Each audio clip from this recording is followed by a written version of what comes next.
Roquette Frères, située à Beinheim en Alsace, est spécialisée dans le séchage et la transformation de matières agricoles, une activité particulièrement énergivore. Ses responsables se sont naturellement intéressés aux travaux de recherche sur la géothermie profonde menés en Alsace, travaux grâce auxquels le groupe ES a acquis une expertise unique en Europe. Les forages réalisés ici, à quelques kilomètres de l'usine, vont chercher une eau géothermale à 165 degrés, présente à près de 3000 mètres de profondeur. L'objectif pour Roquette Frères, tirer parti de cette technique pour maîtriser sur le long terme son empreinte environnementale et ses dépenses énergétiques. La maîtrise d'ouvrage de ce chantier est assurée par Ecogy, une société dont le groupe ES, l'industriel Roquette Frères et la Caisse des dépôts sont les actionnaires. Et c'est une filiale du groupe ES Géothermie, qui assure l'assistance à maîtrise d'ouvrage. C'est aujourd'hui le seul spécialiste à maîtriser de bout en bout ce type de projet en bassin d'effondrement et à avoir des références opérationnelles avérées.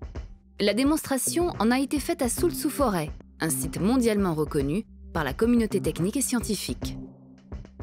Un matériel impressionnant est acheminé sur le chantier par près de 90 camions. Le montage de la tour de forage dure une dizaine de jours. Ecogy et ES Géothermie travaillent avec des partenaires expérimentés. Les 8 sociétés qui interviennent sur le chantier apportent chacune leurs compétences et expertise dans toutes les phases du forage. Après une dizaine de jours d'efforts, la tête de forage commence sa progression qu'elle poursuit de jour comme de nuit. Le conducteur de forage assure son pilotage. Il met en place les tiges successives grâce à de multiples vérins hydrauliques. Cette mécanisation des manœuvres, réalisée au millimètre, est autant un facteur de sécurité que d'efficacité. Une boue, dont la composition est adaptée à chaque couche rocheuse traversée, est injectée dans le puits. Elle a pour mission de refroidir les outils de forage, mais aussi de capter les débris minéraux et de les entraîner dans son flux jusqu'à la surface.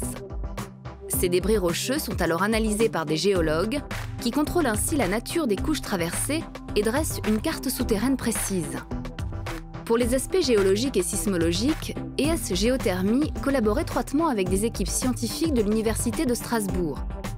Elle participe également à de nombreux programmes de recherche dans le cadre du laboratoire d'excellence Géothermie profonde. Le forage s'achève lorsque la zone de faille naturelle ciblée est atteinte. L'eau géothermale à haute température remonte d'elle-même en surface. Durant les tests, cette eau est acheminée vers le séparateur eau-vapeur qui libère un impressionnant panache blanc constitué exclusivement de vapeur d'eau.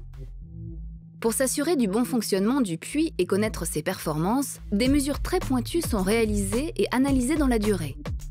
Une sonde produit des images et des radiographies des parois afin de vérifier leur état, leur étanchéité et l'épaisseur des tubages et couches de cimentation tout au long des puits. Dans la partie inférieure du puits, elles permettent également de localiser les failles naturelles, indispensables à la circulation souterraine de l'eau. Les 2 forages destinés à alimenter en chaleur l'usine Roquette ont été réalisés avec succès. La température, la pression et le débit de l'eau géothermale dépassent les niveaux modélisés par les études préalables et permettent de passer à l'étape suivante, la réalisation des 15 km de canalisation et la construction de la centrale géothermique.